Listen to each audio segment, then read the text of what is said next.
இன்றைக்கான வேத பகுதி ஆதியாகமம் 42வது அதிகாரம் வசனங்கள் 7 முதல் 24 வரை. பிழைகளை உணருதல். நீங்கள் நிஜஸ்தரானால் சகோதரராகிய உங்களில் ஒருவன் காவற்கூடத்தில் கண்டிருக்கட்டும். இளைய மகன் தூர தேசத்தில் உணவுக்காக கஷ்டப்பட்ட போது அவனுக்கு புத்தி வந்தது என்று படிக்கிறோம். சில நேரங்களில் நம் குறைவுகளே நம்மை யதார்த்த நிலைக்கு திரும்ப வைக்கின்றன. நீங்கள் கேட்டுக்கொண்டிருப்பது நாளுக்கு ஒரு நல்ல பங்கு ஆதியாகமத்திலிருந்து தின தியானங்கள். யாக்கோபு தனக்கு திறமை இருக்கும் வரை தன் சொந்த முயற்சியில் போராடினான். வேறு வழியே இல்லாமல் போன போது கர்த்தரிடம் முற்றிலும் சரணாகதி அடைந்தான். இப்பொழுது அவனுடைய குமாரர்களின் முறை. பஞ்சத்தின் வாயிலாக அவர்களுடைய தவறை உணர்த்தி உண்மை நிலைக்கு திரும்ப வைக்கிறார்.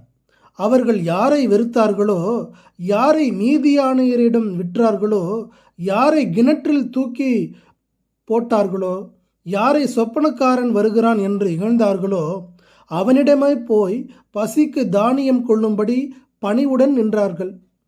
13 ஆண்டுகளுக்கு பிறகு இப்படி ஒரு சூழல் வரும் என்று யார்தான் எதிர்பார்க்க முடியும்?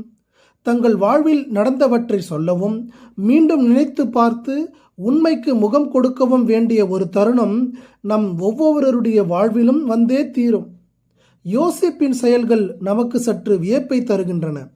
அவர்களை பார்த்தவுடன் கட்டிப்பிடித்து பாசத்தால் முத்தம் செய்து அழவில்லை. மாறாக 13 ஆண்டுகள் கடந்து விட்ட பின்னரும் அவர்களுடைய குணம் மாறியிருக்கிறதா என அறிய விரும்பினான். உண்மையை வர வைப்பதில் யோசேப்பு கை தேர்ந்தவன். கேள்வி மேல் கேள்விகள் கேட்டவுடன் சகோதரர்கள் திகைத்து விட்டார்கள். முதலில் நாங்கள் எல்லாரும் ஒரு தகப்பனின் பிள்ளைகள் என்றார்கள். பின்னர் நாங்கள் மொத்தம் 12 பேர் என்றார்கள். சகோதரனுக்கு செய்த துரோகம் நம்மேல் வந்தது என்றார்கள். அவன் இரத்தப்பழி நம்மேல் வாங்கப்படுகிறது என்றார்கள். யோசேப்பு இதைத்தான் எதிர்பார்த்தான். நம்மிடத்திலும் தேவன் இதையே எதிர்பார்க்கிறார். நாம் செய்த செயல்களுக்கு ஒரு நாள் முகம் கொடுத்தே ஆக வேண்டும்.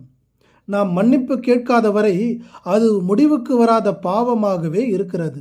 ஆகவே எப்பொழுதும் பாவங்களை ஒத்துக்கொள்ளவும் மன்னிப்பு கேட்கவும் ஆயத்தமாயிருப்போம்.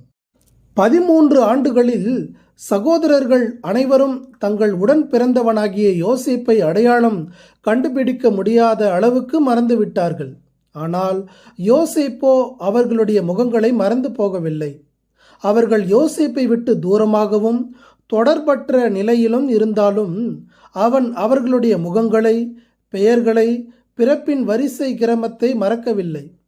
நாம் கர்த்தரை விட்டு தூரமாக இருந்தாலும் ஐக்கியமின்மையுடன் இருந்தாலும் அவர் ஒருபோதும் மறக்க மாட்டார். அவர் நம்முடைய காரியங்களை சரிப்படுத்தி நம்மை ஆசீர்வதிக்கவே விரும்புகிறார். இப்பொழுது சிமியோன் பதிலீடு ஆகிறான். கர்த்தர் கேட்டார் என்பது இவன் பெயருக்கு பொருள்.